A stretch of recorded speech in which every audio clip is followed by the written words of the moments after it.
Thomas the Tank Engine is coming up next on Nick Jr.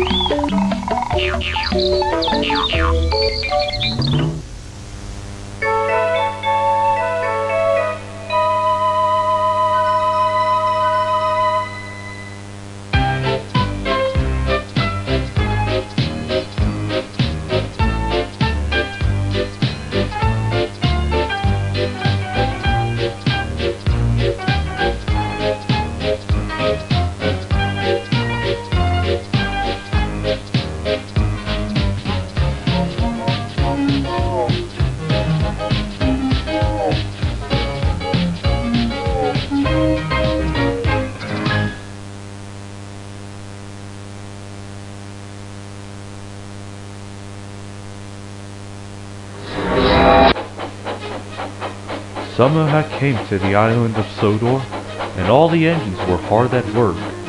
It was the busiest time on Sodor, with tourists all over the world coming to this beautiful seaside. One morning, Thomas was at Nafford Station. He was just about to leave the station when Sir Topham Hatt walked up to Thomas. "Good morning, Thomas," said the Fat Controller. "I have a very special job for you today, and I was wondering if you would be the one to take it." Thomas was excited to hear this. He loved to do special jobs because it made him feel really useful. "What's the special job, sir?" Thomas asked cheerfully.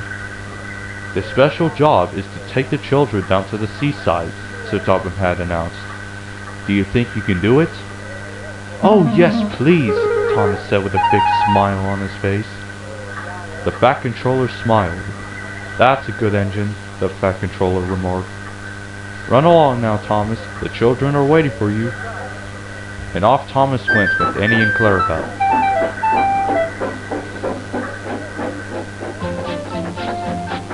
Thomas puffed down the line, still with a smile on his face.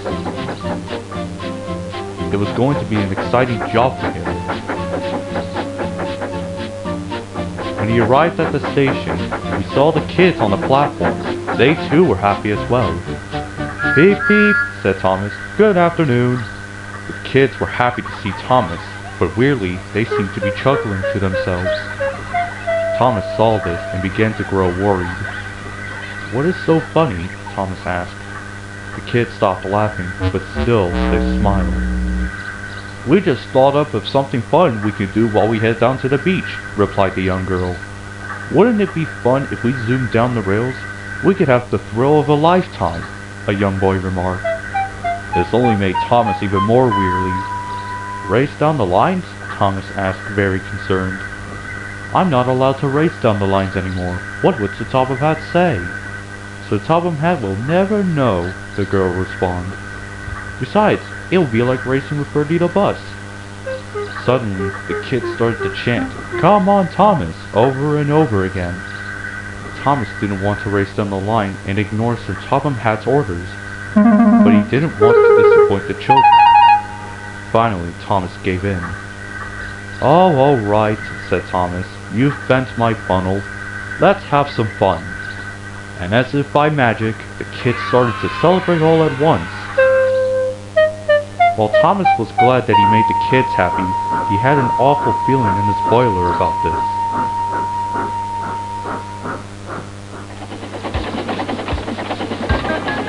Thomas roared down the line, the wind brushing in his cab and boiler as he raced down the line at high speeds he had never gone before.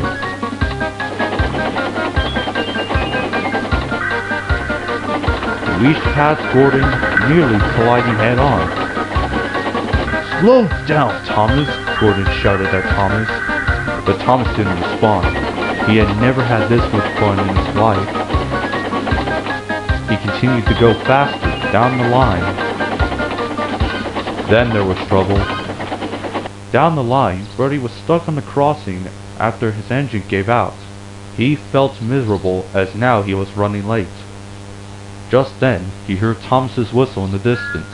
"Oh no!" Bertie shouted in horror. Thomas was just rounding the bend when he saw Bertie on the tracks. "Look out!" Thomas shouted. His driver applied the brakes, but it was too late.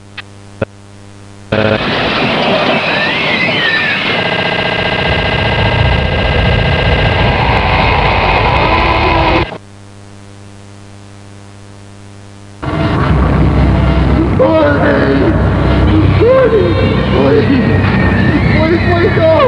Please! Come on, you can't be dead! No! Not like this! What have I done?